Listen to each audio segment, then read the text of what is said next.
This video is about how to build a collection of data within EduClimber.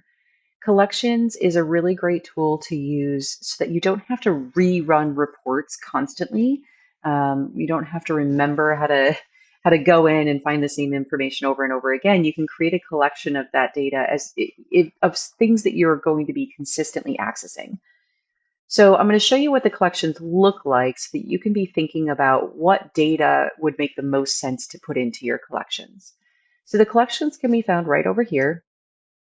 You can see I have several different collections already built based on very specific information that each of the schools requested.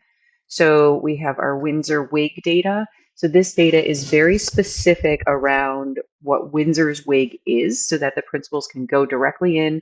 They can take a look at the data that they have. It's automatically populating with the newest data all the time because that's how it's set up. So when I click in here, you can see I have all the data. We have our fall data in here for math. As you scroll down, you can see the fall and the winter data's here, right?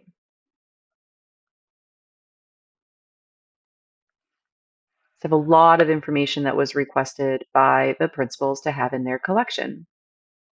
I'm going to go into, let's go into this one.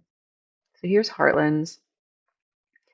You can see again, they have their fall and their winter data. This number is continually going up because we're currently in the middle of a testing window, right? So over the course of time, this number will populate to the same level as this because around the same number of students will have taken it. So as you scroll down, now you have your fall and your winter data, fall, winter by grade. So you can compare fourth grade, fall, and winter all in one chart. Again, you can expand these so you can see them better from here. Again, you can display numbers, you can change what it looks like, you can do all sorts of other things once you get into it. Okay.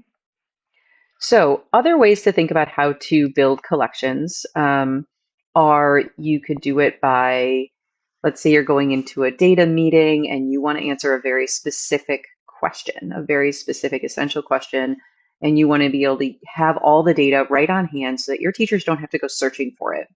They don't have to go and they don't have to find that information to answer that particular question.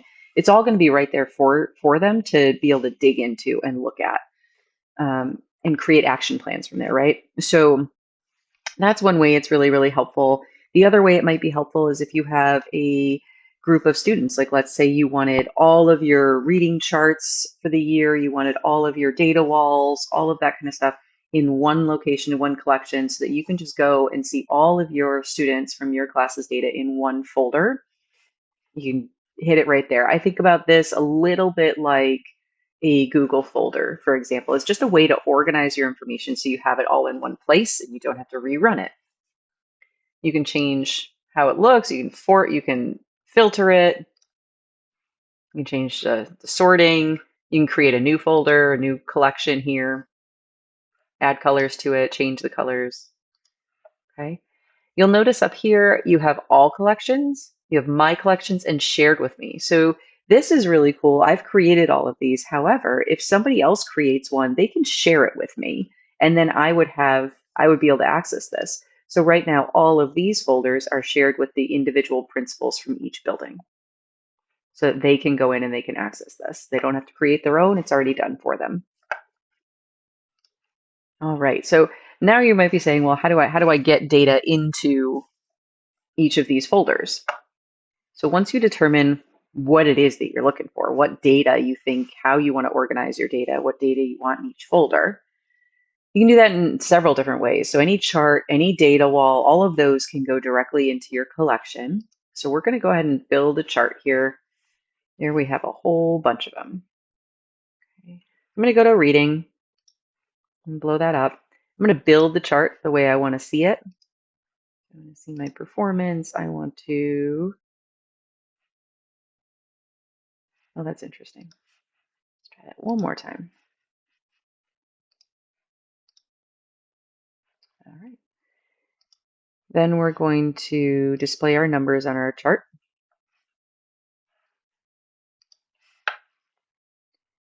Oh, I know. This is, we're looking at first grade. Hold on one second. Let's go to our math data.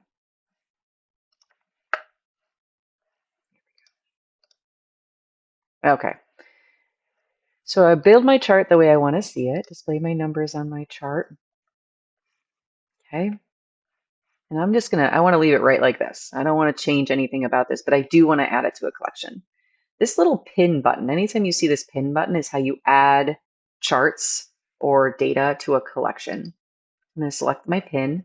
You can rename this if you want to be much more specific. So if I said, this is just about 22, 23 or 23, 24 data, or maybe it's about a certain grade level or whatever, you want to name it something that's going to make sense for you. We have our sticky target set.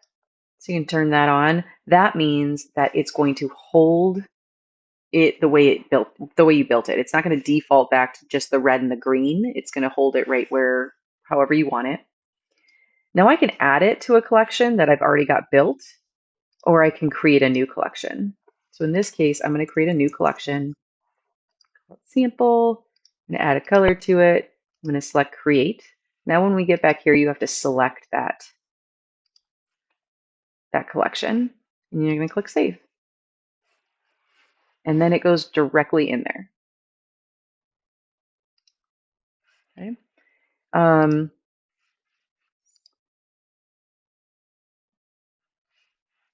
From your collection, you can click into it and access this information still. So this information follows that chart. Okay, it doesn't go away. It's right there with it. You can click through it and follow the information. Now, keep in mind though, again, EduClimber is based on permissions. So if you're in your collection, let's say I want to go and I want to find that chart again. If I'm in here and I share this collection with somebody, this is how you share it right up here. Okay, I can add people to it. If I add someone to that collection that does not have permission to see this student's data, so let's say this is Heartland's data, and you're a Windsor person, and someone from Heartland shared this chart with you, you wouldn't be able to see this information. Nothing would appear because they're not your students. You don't have permission to see them. Okay. You can put data walls in here.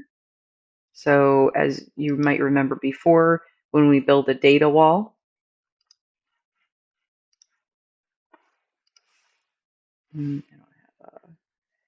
actually, let's go back and let's build a grade level data wall.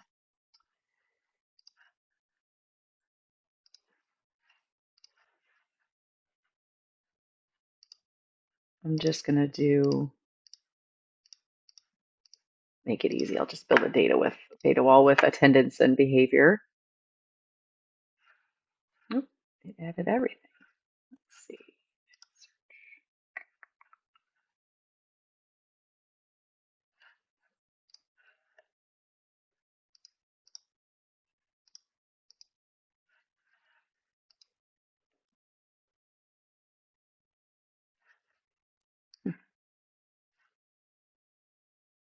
So it's defaulting and putting all of the assessments in. So you must have to have one assessment attached to it. You can't just run it based on behavior. So we have our data wall built, and you can click pin. You would enter the title of your data wall, fix column filters, and then you find your sample and save.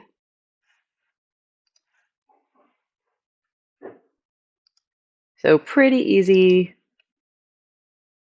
You can add smart forms. You can add meetings. If you had a data meeting that you're going to and you created your meeting, you could add a meeting to this, and that way, they're all connected. So if the meeting is designed to look at this data and you're always looking at data from this chart, you can add it directly here. So that's pretty cool.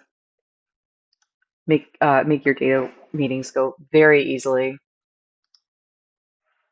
So I think that's it for collections. Just anytime you see that little pin button, you can create your collection there. I'm going to go ahead and you can reorder it, you can edit it, you can create a sub collection. I'm going to go ahead and delete this collection. And then it's gone from my list. So if you have any questions about how to build your collections, please feel free to reach out. I'm happy to help you and your team organize your data in a way that makes the most sense for you so that you can easily access the information you need whenever you need it. Thanks.